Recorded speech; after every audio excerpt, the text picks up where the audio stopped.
No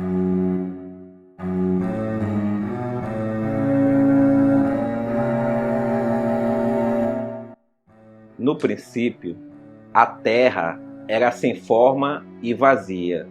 A escuridão se estendia por toda a parte. Então, ouviu-se uma voz dizendo: haja luz. A partir daí, a luz se chamou dia e as trevas se chamaram noite. A humanidade sempre acreditou que o dia é representado pela alegria, sorte e saúde, e a noite representado pela tristeza, azar e doenças. As pessoas, em sua maioria, gostam de contar histórias sobre o dia e sobre a escuridão. Esse canal tem o objetivo de contar as lendas escondidas sob o manto das sombras e sobre os fatos obscuros e bizarros extraídos ao longo da história. Eu sou Gerildo Pontes, junto com o narrador de contos, iremos desvendar os mistérios da luz e da escuridão. Esse é o canal Contos Lendários e você é muito bem-vindo. Em nosso vídeo de estreia, iremos falar sobre o Curupira, o protetor das florestas e dos animais. Então, pegue a pipoca, aumente o volume e acomode-se, porque os contos lendários irão começar. A lenda do Curupira teve seu primeiro relato escrito pelo padre jesuíta espanhol José de Anchieta, que escreveu sobre o personagem no século XVI. O registro foi feito em São Vicente, em 30 de maio de 1560. Segundo dizia o relato de José de Anchieta, abre aspas, é coisa sabida, e pela boca de todos, corre que há certos demônios, chamam Curupira, que acontece aos índios muitas vezes no mato. Dão-lhes açoite, machucam-nos e matam-nos. São testemunhos disso os nossos irmãos, que viram algumas vezes os mortos por eles. Por isso costumam os índios deixarem certo caminho que por ásperas brenhas vai aterrar ao interior das terras, no cume da mais alta montanha, quando por cá passam penas de aves, abanadores, flechas e outras coisas semelhantes, como uma espécie de oferenda, rogando fervorosamente aos curupiras que não lhes façam mal. Fecha aspas. Além do padre José de Anchieta, há outros relatos sobre o Curupira que estão ligados ao jesuíta português Fernão Cardim, em 1584, ou ao padre Simão de Vasconcelos, em 1663, e ao padre João Daniel, em 1797. Esses registros reforçam o fato de que a lenda era realmente bastante conhecida e difundida pelo território brasileiro. A lenda do Curupira aterrorizava os indígenas e os relatos realizados por historiadores portugueses e espanhóis de séculos passados demonstram isso. Os indígenas, quando encontravam cadáveres na floresta, acreditavam que estes teriam sido vítimas do Curupira, porque ele poderia matar aqueles que prejudicavam a natureza. Para os índios e os bandeirantes, o Curupira era considerado uma criatura perigosa, demoníaca, maliciosa e era muito temido.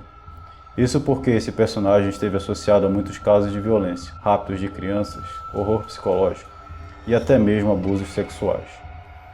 Capaz de enfeitiçar as crianças, o Curupira as raptava e somente depois de 7 anos elas eram devolvidas aos pais. Por isso, ficou conhecido como o mau espírito, disposto a assombrar as noites dos índios e dos bandeirantes. O Curupira cumpre o papel de guardião das florestas e pune aqueles que vão fazer mal a elas. No entanto, ele só pune aqueles que vão para a floresta destruí-la por prazer. Assim, os que caçam ou derrubam árvores para garantir a sua própria sobrevivência não são punidos por ele. O Curupira é descrito como um anão forte e ágil, de cabelos ruivos, presente nas lendas do folclore brasileiro. Alguns falam que o Curupira tem o corpo, dentes ou olhos verdes, e outros que ele é careca, e alguns acreditam que ele é peludo. Há lugares também em que ele é representado por um duende, com orelhas grandes e pontudas. Em outros, ele aparece carregando um machado. Independente da versão, todos acreditam sua força física sobrenatural, apesar de ser muito pequeno. Demônio da floresta, explicador dos rumores misteriosos, do desaparecimento de caçadores, do esquecimento de caminhos, de pavores súbitos e inexplicáveis.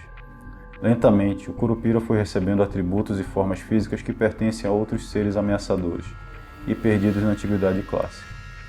Sempre com os pés voltados para trás e de prodigiosa força física, ele engana caçadores e viajantes, fazendo-os perder o rumo certo, confundidos dentro da mata ou da floresta, com assobios e sinais falsos, e até mesmo é atribuído a ele a capacidade de ressuscitar animais mortos pelo homem. Foi assim que o Curupira tornou-se protetor das florestas, que mora na mata e vive fazendo travessuras com aqueles que invadem o seu território. Na floresta, os gritos e assobios longos e estridentes dos curupiras são muitas vezes ouvidos. Também imitam a voz humana, num grito de chamada, para atrair as vítimas. O inocente que ouve os gritos e não percebe que é um curupira e dele se aproxima, perde inteiramente a noção de rumo. O curupira engana e confunde as pessoas que danificam seu habitat. Por exemplo, os caçadores, madeireiros e lenhadores, entre outros. Esse personagem não gosta de locais muito habitados e, por esse motivo, prefere viver nas florestas. Uma característica, e talvez o ponto fraco do curupira, é a sua curiosidade. Assim, a lenda adverte que para escapar de suas armadilhas, a pessoa deve fazer um nó em um cipó e esconder bem a ponta. Muito curioso, ele fica entretido tentando desfazer o nó e a pessoa consegue fugir. Até os dias atuais, para que não sejam incomodados pelo curupira, muitos caçadores e lenhadores costumam oferecer-lhe pinga e fumo quando chegam à floresta. O Estado de São Paulo, pela Lei de setembro de 1970, assinado pelo governador Roberto Costa de Abreu Sodré, instituiu o curupira como símbolo estadual do guardião das florestas e dos animais que nela vivem. No município de Olímpia, também em São Paulo, por mais de 30 anos consecutivos, não são assinados quaisquer documentos oficiais durante a semana em que ocorre o Festival de Folclore, no mês de agosto, período em que a autoridade municipal é representada pelo curupira. O Porto Florestal da capital paulista, atualmente conhecido como Parque Estadual Alberto Lofgren, há um monumento ao curupira, inaugurado no Dia da Árvore, em 21 de setembro daquele mesmo ano. O monumento foi doado pela Prefeitura de Ribeirão Preto. Um dos mais destacados personagens do folclore brasileiro, a lenda do curupira é conhecida e contada em diversos lugares do Brasil.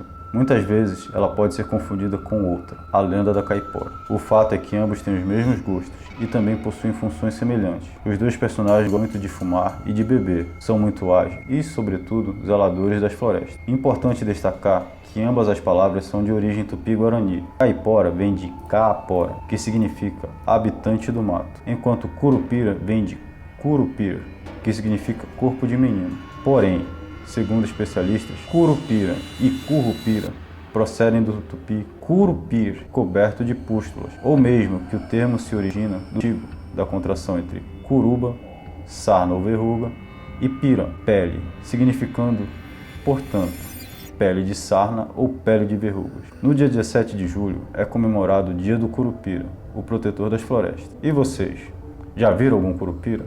Se viram, contem pra gente nos comentários. Não esqueça de curtir e assinar o canal. Até o próximo Contos Lendários.